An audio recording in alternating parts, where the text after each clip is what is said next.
La Pascua marca definitivamente la entrada de la primavera. Tradicionalmente se distingue entre Pascua Alta y Pascua Baja, o según el mes concreto en que coincida este periodo, que en cada caso se asocia a periodos más o menos prósperos o aciagos.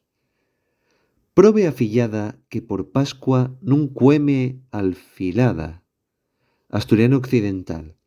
Pobre ahijada que por Pascua no come alfilada. El refrán se refiere a la tradición según la cual los padrinos dan por Pascua a sus ahijados el bollu o bolla, un pan dulce. Cuando la Pascua cae en domingo, viende los gües y échalo en trigo. Se supone que tal coincidencia presagia escasez. ¿Qué te parecen los refranes de güey?